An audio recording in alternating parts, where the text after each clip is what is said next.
Hey everybody, welcome back to FSi DFS. I'm McKinley 412. Today we're looking at this larger 12-game slate for DraftKings. We are getting pretty close to the end of the season. I want to say the last day is next Wednesday.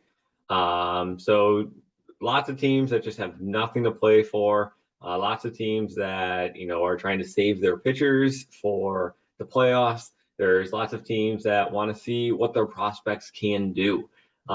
Because of this, DFS can get a little bit crazy, a little bit hectic at the end, just because, we kind of see a little bit with this Philly game. Wheeler, he's just an opener, and then they're going to go Syndergaard in long relief.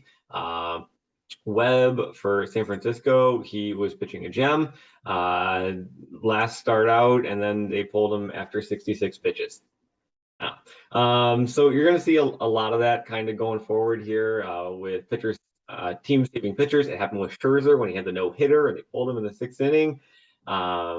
So things get a little crazy because of that. Prospects coming up, you're going to see a lot of like dirt cheap, min price guys who are like higher up prospects on organizations in the league, just trying to get their chance. So all that to be said, take this next week a little bit lightly, maybe go a little bit lighter on the bank account just because things can get pretty weird.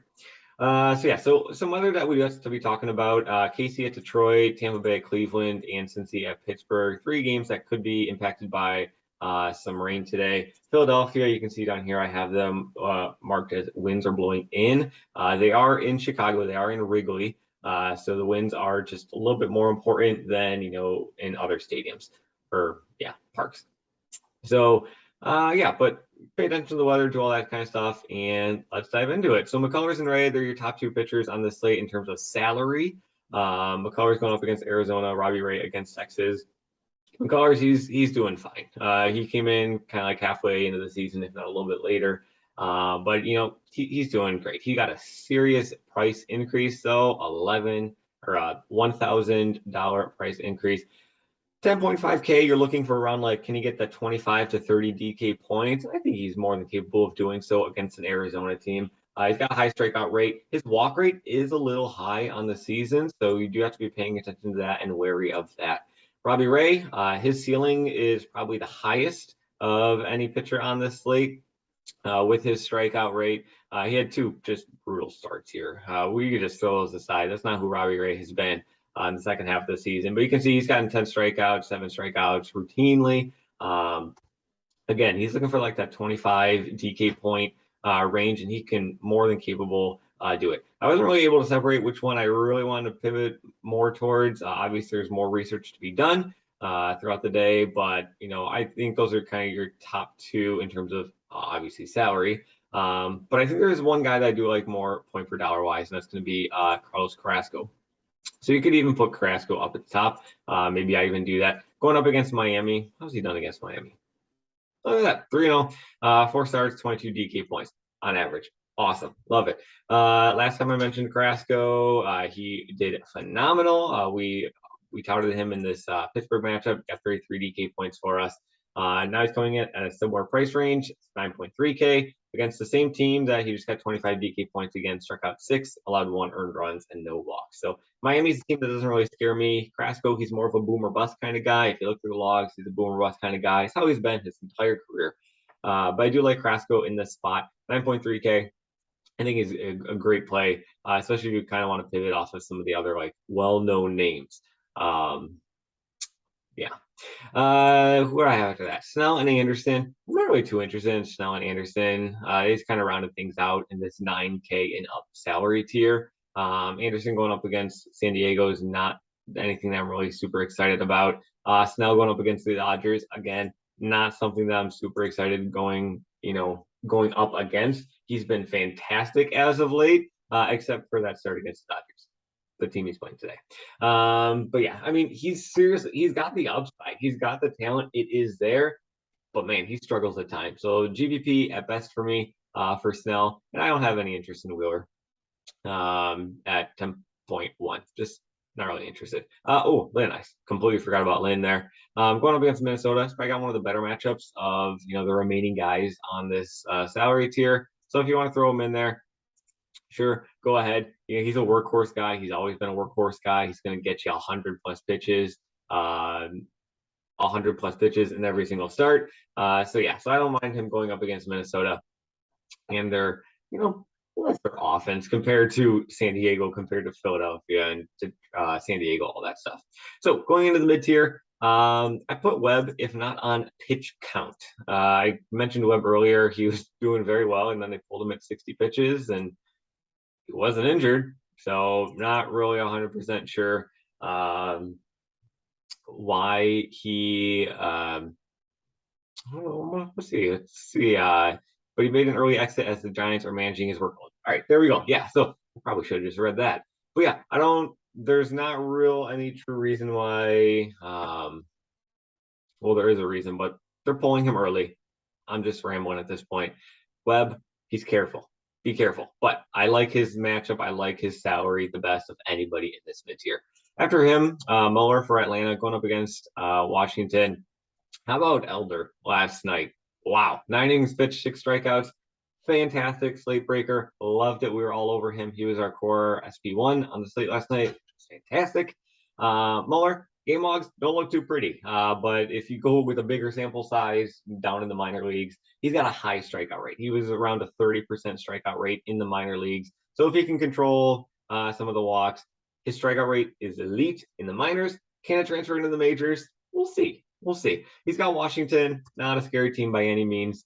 But yeah, I think Muller would be the second favorite guy in here. Mikolas, Waka, and Stroman. Am I super excited about either of them? No, I'd kind of stick to this high range, or I would go over to Sandoval. Sandoval is probably my favorite pitcher on the slate outside of these top salary guys.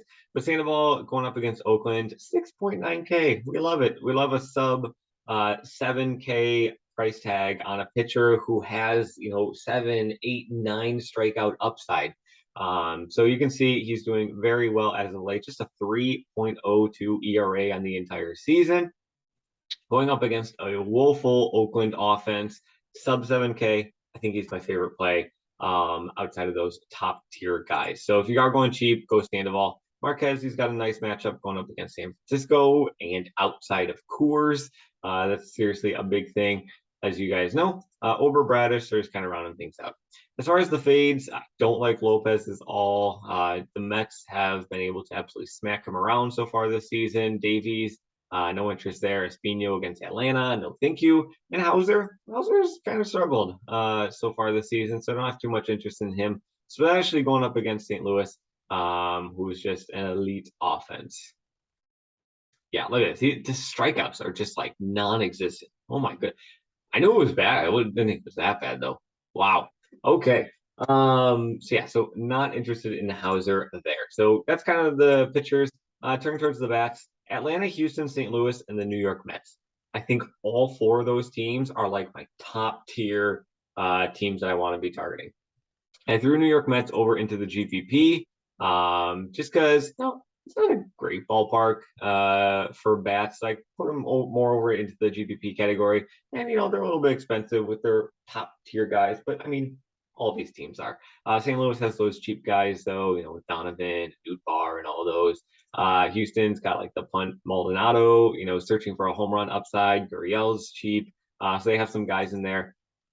In Atlanta, I mean, they don't really have much of value. They're pretty expensive, all things around. Harris is expensive, but he's up in the lineup now. But you typically can get one of those super cheap guys. I think it was Rosario yesterday. He was only like 2.5K. Grossman, he's super cheap as well.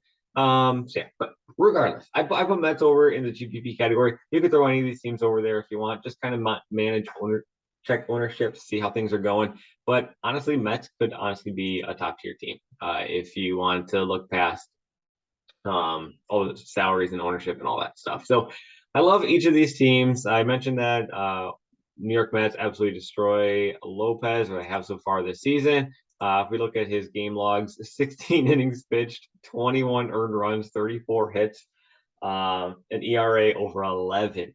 in 4 starts. It's not like it's like a 1-2 start kind of ordeal. This happened 4 different times. They've absolutely just mutilated this guy. So I love the Mets. To pull up their salaries, see where everything is at.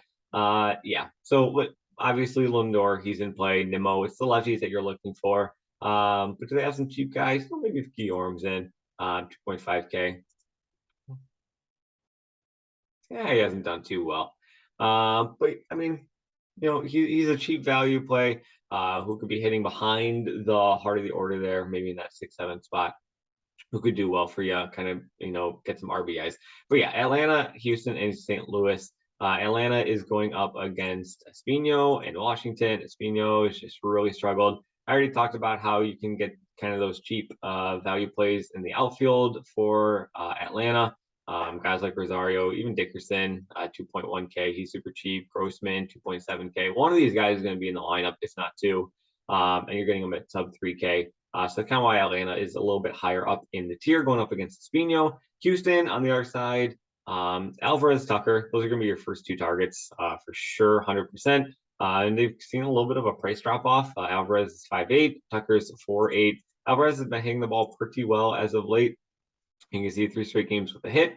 The home runs just kind of haven't been there as of late. But I mean, look at the stretch that he had here. Woo, amazing.